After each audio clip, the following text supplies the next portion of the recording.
Perbarui ilmu Islam kamu bersama Religion di tv1news.com dan TV1 Connect.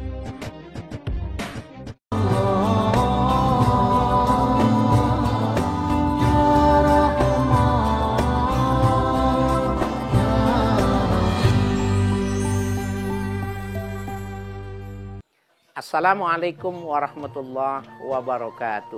Waalaikumsalam warahmatullahi wabarakatuh. Bismillah walhamdulillah. Wassalatu wassalamu ala rasulillah Sayyidina Muhammad ibn Abdullah wa alihi wa sahbihi wa mawala. La hawla wa la quwwata illa billah. Amma ba'du. Para pencinta Asnus, Assalamualaikum Nusantara TV1, dimanapun Anda berada.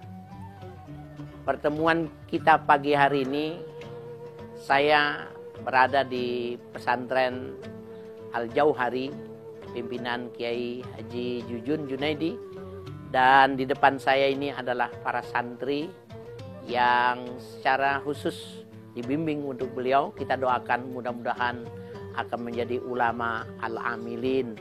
Amin ya rabbal alamin. Saya berharap mudah-mudahan pertemuan kita pagi hari ini, kita semua dalam keadaan sehat walafiat. Mudah-mudahan urusan kita diselesaikan oleh Allah, dimudahkan oleh Allah, dan kita selalu dalam bimbingan dan rahmatnya Allah subhanahu wa ta'ala. Amin. Pemirsa, pada pagi hari ini kita ingin membicarakan sesuatu yang tentunya bagi para sejarawan ditulis secara apik oleh tinta emas mereka, agar supaya peristiwa yang ditulis ini menjadi sesuatu yang bukan cuma sekedar menjadi catatan sejarah, tetapi menjadi ibrah, menjadi pelajaran. Yang saya ingin sampaikan pada kesempatan ini, di mana pada awal-awal Islam dibawa oleh Nabi kita Muhammad Sallallahu Alaihi Wasallam, ada satu dialog yang sangat luar biasa, dan dialog itu adalah dialog yang dibuat oleh orang yang tidak suka kepada Nabi dengan tujuan untuk menghancurkan Nabi. Tetapi fakta sejarah, apa yang dicita-citakan, yang ditujukan, yang direncanakan itu terbalik. Malah justru orang yang membenci, orang yang tidak suka dan mau menjatuhkan Nabi Muhammad ini, justru menjadi jatuh cinta dan dia masuk Islam. Subhanallah. Nah, biasanya pada semua Nabi dan Rasul, pada awal-awal ketika kenabiannya, satu persatu, orang per orang, ya, para nabi, para rasul menyatakan, ini Rasulullah. Sesungguhnya aku adalah utusan Allah. Kalau ada orang yang mengaku di kampung kita, saya ustadz, saya kiai. Wajar dong kalau di kampung itu orang mempertanyakan gak semudah itu sebuah pengakuan. Apalagi kalau dia mengatakan ini Rasulullah, aku adalah utusannya Allah. Kita bisa lihat, ya, Nabi Musa saja, ya, begitu sangat luar biasa ketika mengaku dirinya sebagai seorang Rasul, sehingga yang diminta untuk dipertunjukkan, dihadirkan Tuhan. Nabi Isa alaihissalam ketika dia mengaku dirinya sebagai seorang Rasul, maka orang mengujinya. Ya, coba kau obati orang yang buta ini.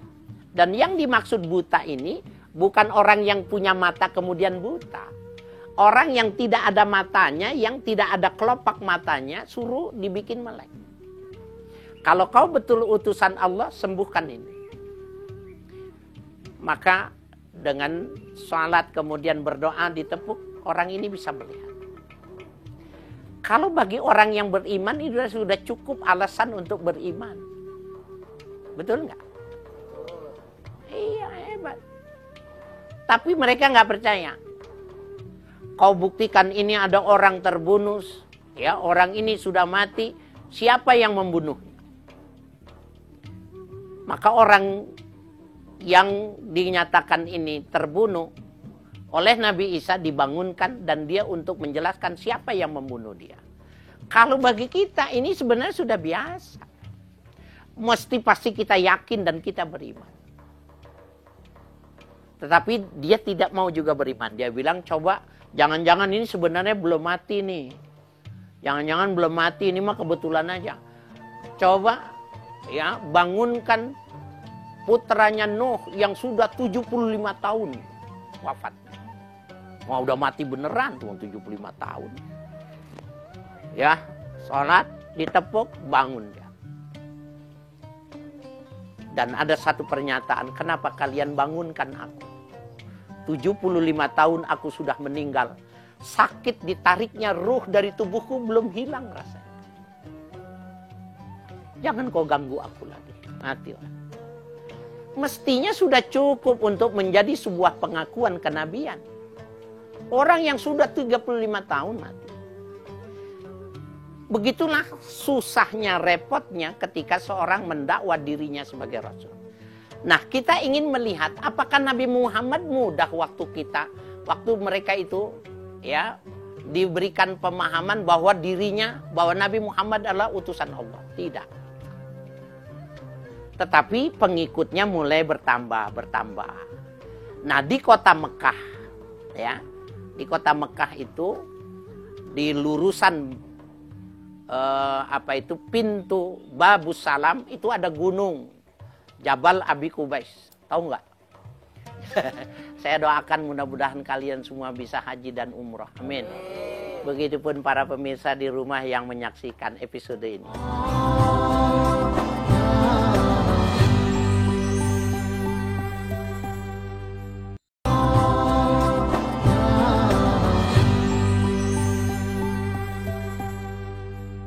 Orang-orang sudah memeluk agama. Ada yang Yahudi, Nasrani, ada mereka yang animisme, ada yang dinamisme. Sudah ada agama-agama lokal di situ. Lalu ketika Nabi Muhammad ini mengaku dirinya Rasul dan mulai secara jelas-jelasan bertambah pengikutnya, semakin kuat pengikutnya, ada orang Yahudi yang tidak suka. Ya, Abdullah ibnu Abdissalam, salah satu tokoh dari kalangan bangsa Yahudi ini, dia mengumpulkan orang dari semua agama yang ada di kota Mekah. Yang Yahudi, Nasrani, ya, yang musyrikin semuanya itu, yang menyembah matahari, menyembah dewa dan semuanya dikumpulkan semua. Kenapa dikumpulkan? Nabi Muhammad mau dikasih pertanyaan. Dan menurut ukuran Abdullah ibni Abdissalam, Nabi Muhammad ini tidak akan bisa menjawab, maka seketika itu juga akan ditinggalkan oleh pengikutnya. Itu tujuannya. Jadi kelihatannya orang yang ingin mengumpulkan supaya Nabi Muhammad ini menjadi besar, tetapi sebenarnya mau dijatuhkan. Ketika orang sudah kumpul semua, berdirilah dia di batu yang besar. Dan dia mengatakan kepada hadirin, dia minta izin supaya yang namanya Nabi baru, Rasul baru Muhammad untuk berdiri. Maka Nabi Muhammad pun berdiri. Abdullah ibnu Abdissalam dengan lantang mengatakan kepada Nabi Muhammad, Ya Muhammad, Allahumma sholli wa sallim alaih, Inni as'aluka an salatin la ya'lamuhunna illa nabiyyun. Di sini dia baru kelihatan. Ya Muhammad, aku ingin bertanya kepadamu tentang 3 hal. Tidak akan bisa menjawab 3 hal ini kecuali dia seorang nabi dan rasul. Mau dites nih. Kalau memangnya benar Muhammad bisa menjawab, berarti dia seorang rasul. Kalau dia tidak bisa menjawab, berarti dia bukan rasul. Ya, jadi sebuah upaya yang terselubung sebenarnya bukan mau mengangkat tetapi mau menghancurkan. Nabi Muhammad mah tenang aja. Ya, rileks. Ya, bertawajuh kepada Allah, minta perlindungan. Ketika Nabi Muhammad mempersilakan tentang 3 pertanyaan itu, Pertanyaan nomor 1 begini. Ma awwalu ta'amin ya'kuluhu ahlul jannah. Makanan apa yang pertama kali dimakan oleh penduduk surga? Tuh, nomor 1. Yang kedua, ma asyratis sa'ah. Apa instrumen, tanda-tanda pembuka terjadinya hari kiamat itu apa?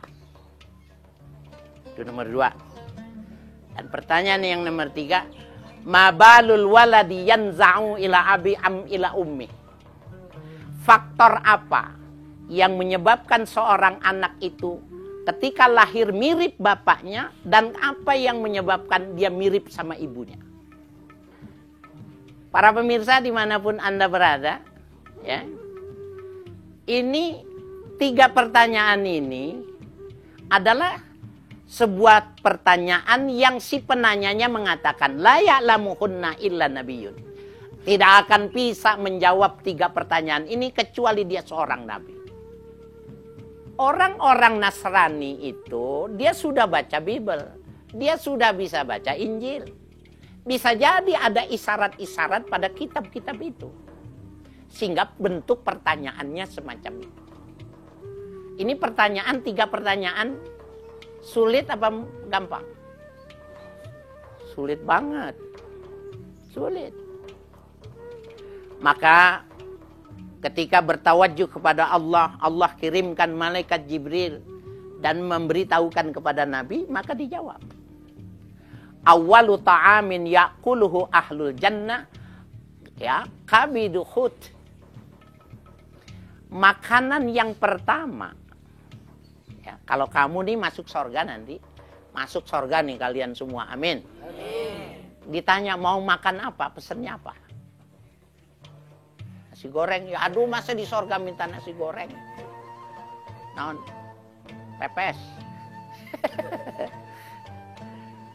Nah, Nabi mengatakan awwalu ta'amin ya'kuluhu ahlu jannah, ya, kabidhut. Yang pertama yang dimakan oleh penduduk sorga nanti adalah inti atau hati dari ikan paus. Jadi kita kalau lihat nih ya, beberapa yang dikaji pada episode ini sebelumnya, ada beberapa yang sudah dibuktikan secara ilmiah. Ada daerah-daerah, negara-negara tertentu dengan alasan ilmiah melakukan eksplorasi ilmiah tentang ikan paus. Ya, eksplorasi. Tetapi sebenarnya di dalam eksplorasi itu sendiri ada eksploitasi. Ada upaya yang sebenarnya bukan cuma sekedar kepentingan ilmiah, tetapi kepentingan secara komersial. Yang namanya hati itu menjadi, hati paus itu makanan yang paling super mahal, super enak.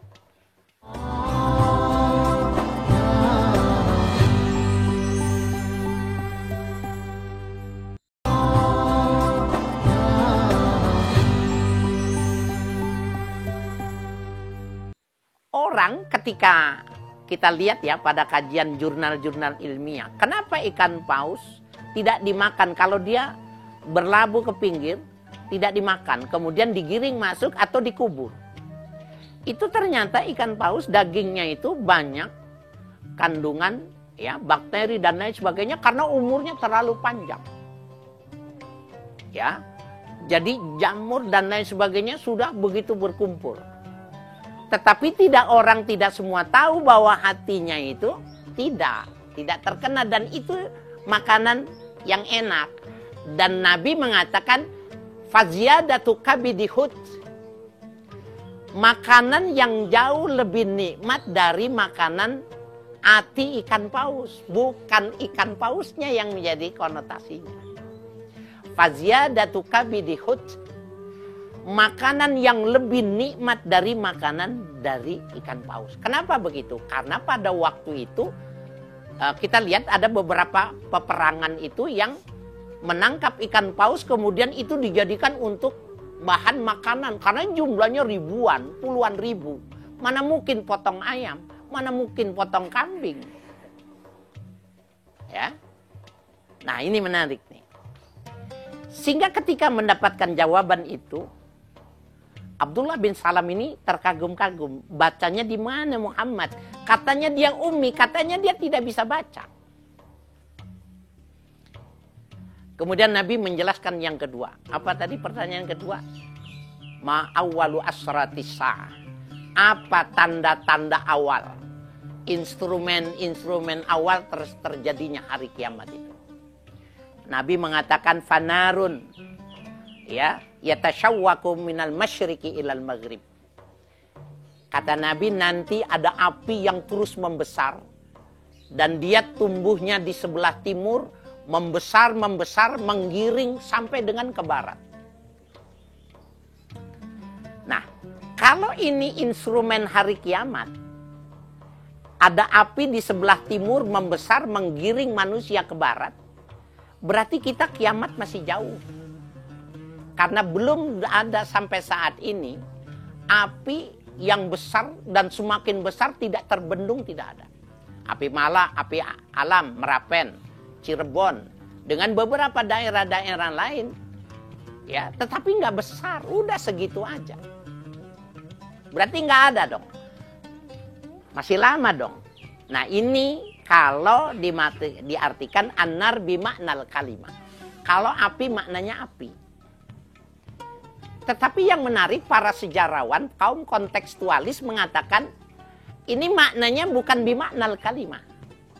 Yang dimaksud adalah anar adalah budaya. Ini menarik.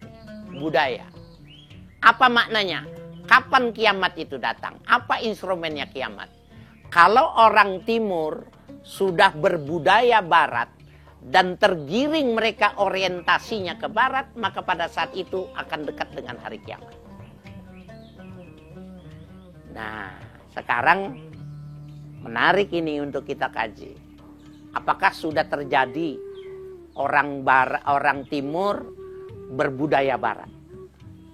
Apakah sudah terjadi orientasi pikir, orientasi budaya, orang sudah pikir ke barat-baratan? Ya, kalau sudah, berarti itu menghendaki, ya, syarat-syarat ini terpenuhi. Salah satu contoh saja. Agama yang menyembah api, diantaranya itu adalah Zoroaster. Ketika orang ingin menyatakan, kalau kita sebutnya ulang tahun, maka pada dewa api dia menyebutkan minta panjang umur, minta banyak rezeki, kemudian apinya ditiup. Ketika api itu mati, maka sang dewa menerima permohonannya. Kemudian itu berpengaruh ke Belanda. Di Belanda sudah ada agama, ya, Advent, sudah ada agama Katolik Ortodok, dan mereka melakukan kalau ulang tahun pun meniup lilin. Kemudian Belanda menjajah Indonesia 350 tahun. Maka orang Indonesia yang beragama Islam pun kalau ulang tahun tiup lilin. Dia sholatnya menghadap barat, Allahu Akbar, tetapi giliran ulang tahun dia tiup lilin. Ini salah satu orientasi timur ke barat. Ada yang sadar nggak? Tiup lilin. Nah, oleh karena itu, ini menjadi sesuatu yang perhatikan. Nah, yang ketiga, Rasulullah Shallallahu Alaihi Wasallam mengatakan, kenapa seorang anak ketika dilahirkan itu mirip sama bapaknya dan kenapa dia mirip sama ibunya? Ya, Rasul Shallallahu Alaihi Wasallam mengatakan, iza sabaqa ma'ul mar'atir rajul fayanzaul waladi ila ummih. Apabila ketika dia berinteraksi dalam seks itu tadi, ya, itu dikuasai oleh wanita, maka anak yang dilahirkan akan mirip sama ibunya. Begitu juga dengan kebalikannya. Inilah yang jadi dasar yang namanya yang disebut dengan rekayasa genetika. Jadi rekayasa genetika itu sudah diikrarkan oleh Nabi bahwa ayah dan ibu itu bisa mempengaruhi terhadap anak yang ingin dilahirkan. Kalau sekarang tentang inseminasi, ya, ada bayi tabung dan lain sebagainya, itu adalah sebuah kemajuan, tetapi sesungguhnya kita terlambat untuk memahami bahwa sesungguhnya Rasulullah sudah memberikan ajaran semacam itu. Sebenarnya insya Allah ini kajian ini menarik ya, tentang rekayasa genetika. Insya Allah pada kesempatan yang lain ya, kita akan teruskan kajian tentang rekayasa genetika ini. Mudah-mudahan buat kalian sedikit banyak ada gambaran, sehingga pada saat itu Abdullah bin Salam masuk berpindah dan memeluk agama Islam. Mudah-mudahan ada manfaatnya. Dan mudah-mudahan juga kita bisa bertemu kembali. Wassalamualaikum warahmatullahi wabarakatuh.